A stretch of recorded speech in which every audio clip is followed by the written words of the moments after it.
દાહોદના દેવગઢ બારિયાની મહિલાઓનો રેશન કાર્ડના નવા નિયમો સામે ઉગ્ર વિરોધ। રેશનમાં ઘટાડાના સરકારી નિર્ણય સામે મહિલા સંગઠન દ્વારા કલેક્ટરને આવેદનપત્ર પાઠવાયું। અત્યોદય રેશન કાર્ડમાં વ્યક્તિ દીઠ 7 કિલો અનાજના નિર્ણયથી ગરીબ પરિવારોમાં ભારે રોષ। ગરીબ પરિવારને 35 કિલો અનાજ પૂરતું ન હોવાની મહિલાઓની રજૂઆત। પરિવાર દીઠ અનાજનો જથ્થો વધારવાની મહિલાઓની મુખ્ય માંગણી। રેશન કાર્ડ, આધાર કાર્ડ અને KYCની મુશ્કેલીઓ દૂર કરવા વિશેષ સહાય કેન્દ્રની માંગ। ગામના આગેવાનો પર નિર્ભર રહેવાના બદલે સીધી સુવિધા પૂરી પાડવા કરી માંગ। દાહોદ કલેક્ટર કચેરીએ મહિલાઓએ પોતાની વ્યથા રજૂ કરી યોગ્ય ન્યાયની કરી માંગ। બોલો। મારું નામ કેવડિયા ઇનાસબેન મહેશભાઈ છે, તાલુકો દેવગઢ બારિયા છે, જિલ્લો દાહોદ છે।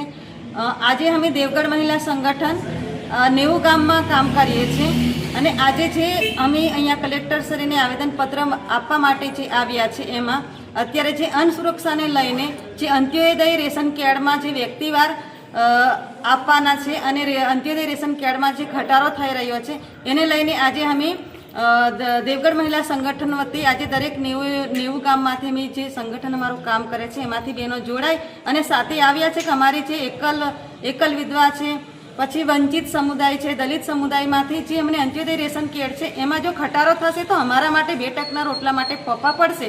એના માટે અમે આજે આવેદનપત્ર આપવા માટે આવી રહ્યા છીએ। મારું નામ નાયક સવિતાબેન બચુભાઈ છે। હું આંકલીથી આવું છું। મેં એક વિધવા બેન છું અને મારે અંત્યોદયની રેશન કાર્ડ છે જેમાં 35 કિલો અનાજ મળવા પાત્ર છે। એમાંથી સરકારશ્રીએ ઘટાડવાની વાત કરે છે કે 35 કિલો, એમાં 35 કિલો અહીંયા અમારે પૂરતી જમીનમાં કશું પાકતું નહીં, કંઈ નહીં। 35 કિલોમાંથી ઓછું કરે તો અમારે રોજી રોટી કઈ રીતે પેલે કરવાની, ખાવાનું કઈથી લાવવાનું અનાજ? અત્યારે તો દુકાનમાં લેવા જાય તો મકાઈના 600 કે 700 રૂપિયા 20 કિલોના હોય છે। એટલે અમારા માટે બહુ તકલીફ છે। રેશન કાર્ડમાં ઉતારનું અંત્યોદયમાં 5 કિલો વધારે મળે એ સારું, પણ ઓછું ઘટાડો કરી આ બહુ મુશ્કેલીની વાત છે।